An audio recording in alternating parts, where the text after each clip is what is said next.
not 100% sure when my dad started coming up, but he would spend a large portion of the year up here working, sending money home.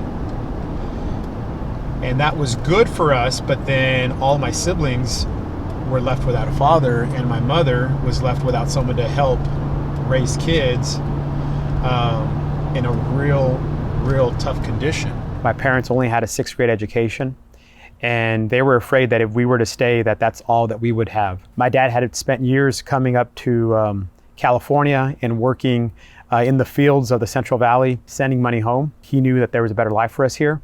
And then also my mom got tired of her raising the kids in Mexico by herself while my dad was away. So she played a big role in convincing him to bring the entire family to California and in search of opportunity, in search of education.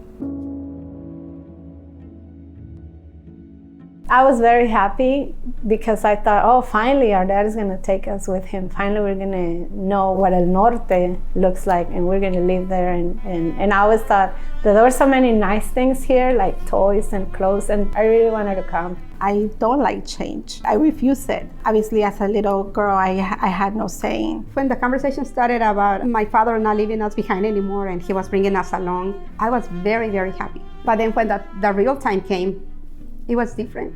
I don't remember a lot of it. That's one of the memories I think I blocked. But yes, we said goodbye, and we hugged our grandparents. My fear was they're getting too old. I won't see them again. It was hard for me and for the children to leave our grandparents, but for our grandparents, I really think that it was a very, very hard experience, and I don't think they ever recovered. They were very lonely from then on. To me, that was the most difficult, is leaving my grandparents back home, because that's who I spend most of my time with. And that's when the detachment from them and not knowing that we were not going to be able to see them. As she was hugging us, she had her earrings, and it's actually these earrings. She had them, she took them off right there, and she put it in my hand, and she said, take them with you, they're yours. And I just hold them, and I gave them to my mom. I said, my grandma gave them to me, and I still have them, because she wore these earrings all her life. When we said goodbye, and then we just continue with our journey, coming to the United States. I remember very, very little. I remember leaving very early. We went from Huejuquilla, then we went to, I don't remember if it was Valparaíso, Zacatecas, and then we ended up on a train. And I know that it was, from then it was basically, we traveled by train up north. All the way to Mexicali. I remember going to the grocery store, and I had never been to such a big grocery store. I remember we were there for, a day or two, and then I remember that we went into a grocery store, and then I think it's probably the first time I had seen a gallon of milk in a plastic jug. Of course, we drank milk, and I remember not liking it because it's not used to the milk that we used to drink back home. We waited there for like 3 days until my father found the coyote, or the person that was in charge of bringing us into the United States. When we were ready to cross the desert and walk along, my dad made sure that we wore brand new tennis shoes, because it was like a fun adventure. Like, oh, we're gonna cross the desert, and somebody picks us up in a van, and then they drive us to the desert. As we drop off, I noticed that my dad is handing us out gallons of water, a lot. Like each of us have 1 or 2 gallons of water. I see that he has like a bag of food.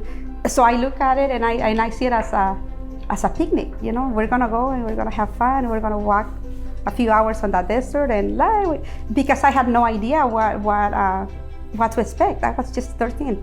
But now seeing it from this perspective, my dad had his whole treasure in his hands. So of course he had a plan. He had to gather his gallons of water and food and make sure that we were safe as we started walking on that desert. And it was fun because all of these people walking, but then the night came, and it got cold, and it got colder. We walked as a family. We weren't the only ones. There was other families that were walking. I remember being scared, and we were young, and we knew we were going to walk, a good distance. We didn't know how much. I was 8. I remember being scared because they mentioned that there's potentially snakes out there. There's coyotes. I was 4, about to turn 5. We were walking across the border in the dead of night, and I just remember them just spraying down our pants. It smelled like gasoline, but it would just burn your nostrils. And I'm like, what's this? Like, oh, there's snakes out here. You don't want to get bitten. They had buckets of alcohol with garlic, and we put it all over ourselves. My mom rubbed it all over my arms and my legs and my siblings as well. And that was to keep the spiders and the snakes away while we walked. And you would hear, when we were walking, you would hear the snakes, just like, it was also beyond scary. I just remember holding to someone. I don't remember who it was, but it was one of my family members. I needed to hold somebody's hand just to know that I was safe. I just wanted to pass out, and I'm just completely zombie mode, just walking through, like no light, just pretty much starlight, moonlight, just walking down this vast empty land. My sister Candy, she was real little, so my dad pretty much walked, held her the whole time when we walked. There were periods of time that when we will get tired, especially my younger brothers or sisters, and my dad will ask the coyote to stop and give us like a little passing break. And then we will stop, kind of rest a little bit, maybe eat a little snack here and there, and then we will continue walking.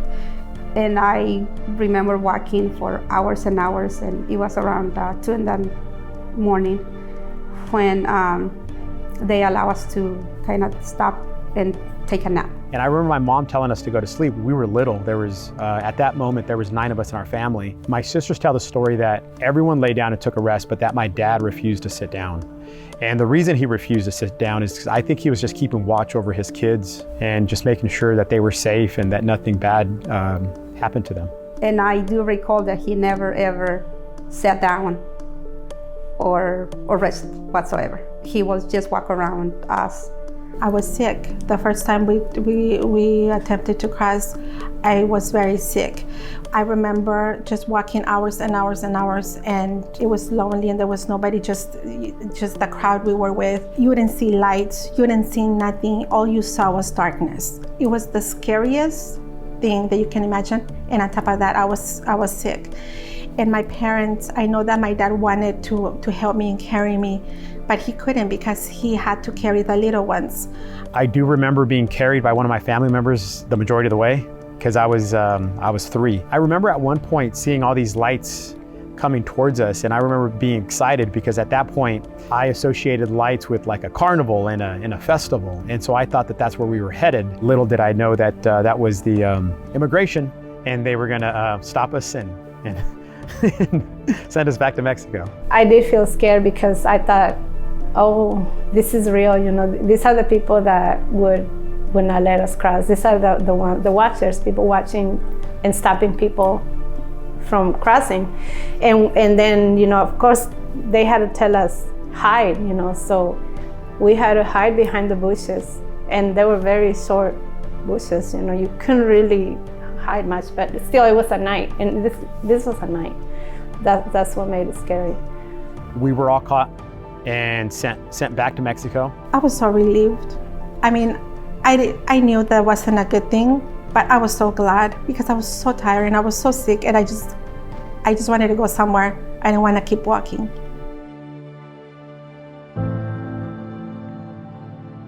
I don't know if it was the following day or another week had passed, and my dad was able to secure another group of guys to get us across the border this time. But this time he made sure that we came across as a family only, not with a big group of people, which he felt uncomfortable. There was a lot of young men which worried my dad because my sisters were teenagers, and so we started walking at night so that we wouldn't be seen as easily. They will ask us to step on everybody else's step, and as the last person will kind of sweep the footprints so that we wouldn't be caught, I guess. Everyone was worried for us because we were so young, and it was just my parents trying to get us across, that my mom had to hide a gun with her.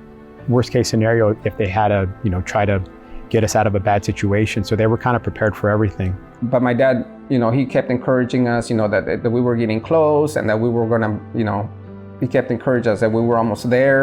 I remember those things as we were crossing. My dad, he really thought about this whole thing because it wasn't easy to make a decision. We're a huge family, and to bring everybody here, he knew that it wasn't something easy to do, but he knew that was the only thing that possible for our family. So he made it happen, and that's why we're here. And I'm so glad that we are. I mean, the whole idea of coming to the new country, that was fun in itself. That was what we look forward to. My dad kept on coming every year, so we knew that there was like a better life waiting on this side. So we look forward to, like a dream. Some people didn't want to talk to you. They didn't want to help you. And so you kind of learn, people aren't friendly here. So I'm not even going to ask them anymore.